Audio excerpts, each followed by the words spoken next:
I hope I am audible. And I guess we are live. So today we are covering what Thrashers versus Kelpies game, and today's stream will be smaller because I've already done the analysis. Yesterday we spent a lot of time doing live analysis and fixing the system, so I've changed it a bit this time. So what I've done is I have made the analysis ready, but we'll go along with hi, good evening. Um, what we'll do is we'll let me make it a bit, adjust it a bit, okay. And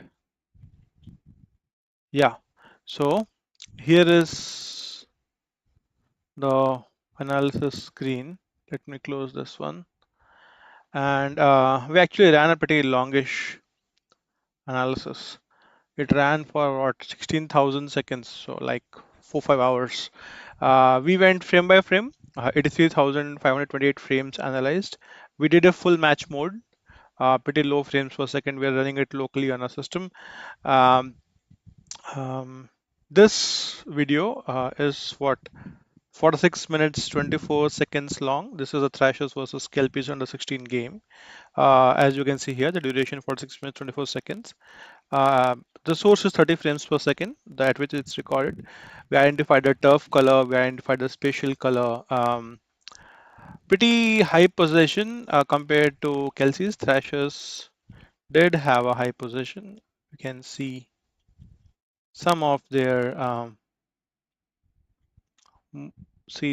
domination and possession here. So you will see that happening over the time as well. So this is as time progresses, and as time is detected by both halves, Thrashers and Kelly, the possession almost went to 100% for certain times. Then it fell back, and there are quite many overlaps between two possessions, which shows that it was a fairly contested game, and you will see that data coming up again and again. 65-35 kind of possession.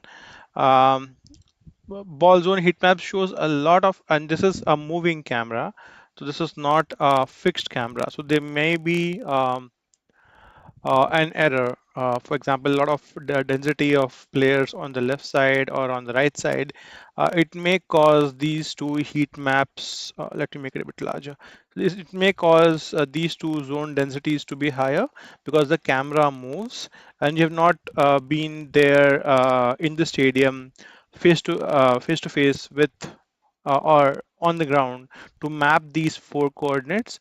So we are taking data straight from camera. So if the camera moved here, then you could have had these higher ball zone heat map here. So, but this high density of heat map usually shows high number of penalty corners or in a match where there's a fixed camera, right? But as we mentioned, it's a moving camera, and you will see that our hypothesis supported here as well.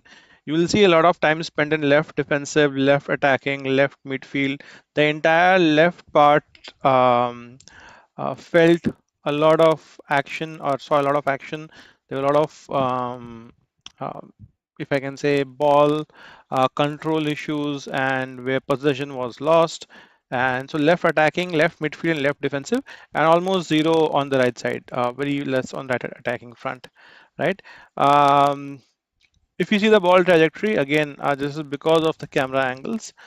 It shows a lot of ball trajectory only in one side. It's not detecting a fixed camera would have been better.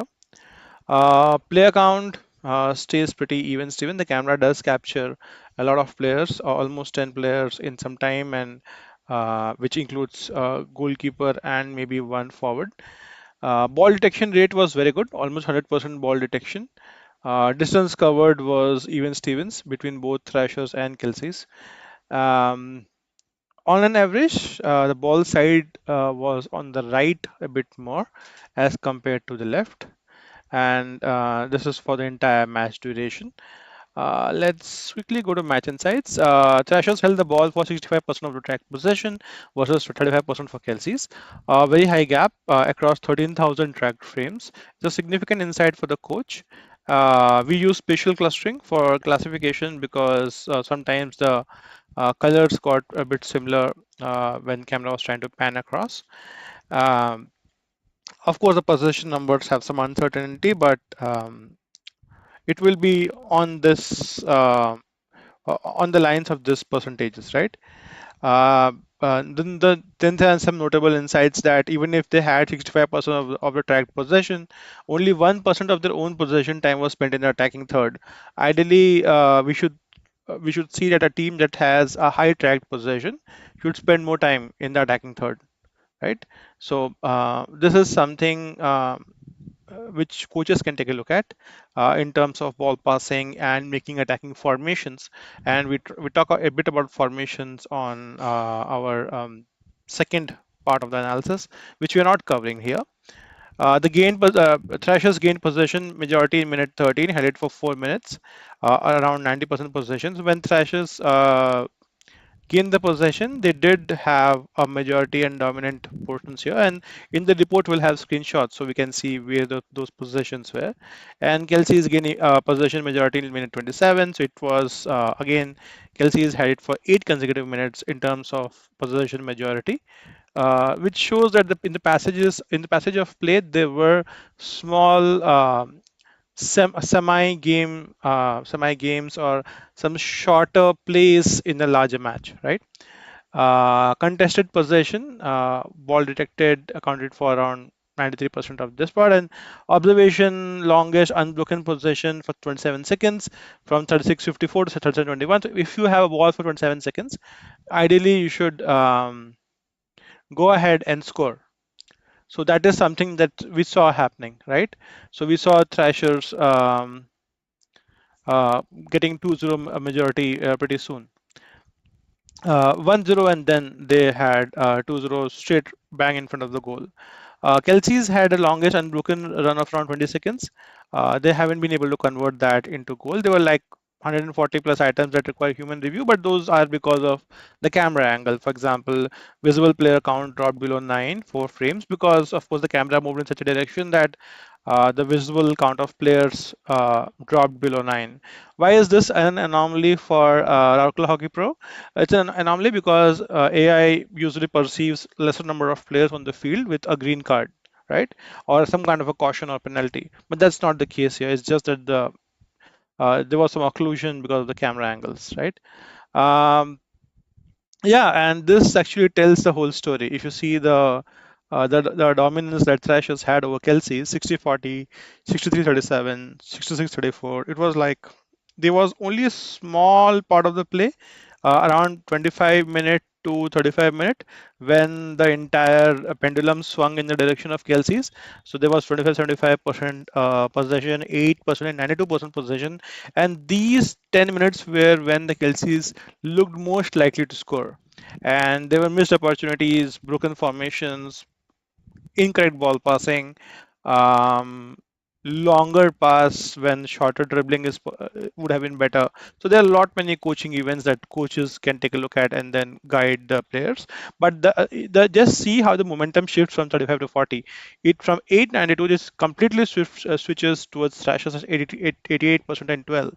Like Thrashers literally wrested the control away from Kelsey's, and now they are at 88 and 12%. This fast transition from 92 to 88 is kind of a hallmark of a great team. And then they maintain that possession and these things. There, there are two such events which are noticed as referee events, and there was one such stop, and you would see that some obstruction, some time stop happening on the screen. There was a corner, some other obstructions, and um, it shows that the position changes at particular time. There are some referee signals or some movements there. So let's try to send a brief currently. We'll try to see if we can push this brief across and download it as well. And then just go through what the brief looks like. It's a live system, so even I don't know what the brief would look like. But I sincerely hope that we get to see some pictures of what those events were. right? So email is sent. Uh, let's should we download the brief or should we take a look at the email? Actually, let's take a look at the email. Okay. Mhm.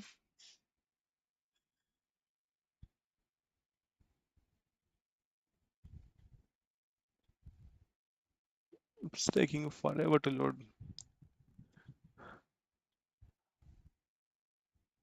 Okay. So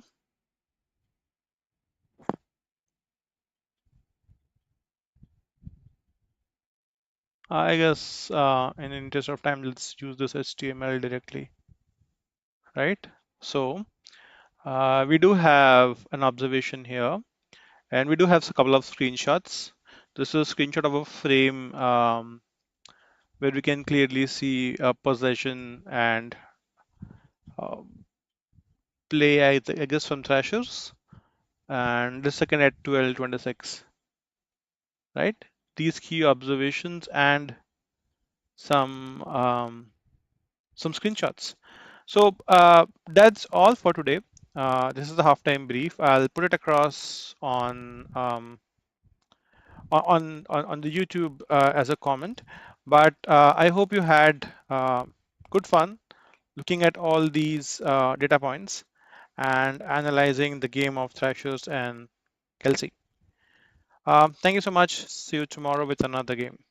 Uh, cheers, and let me put the picture back up.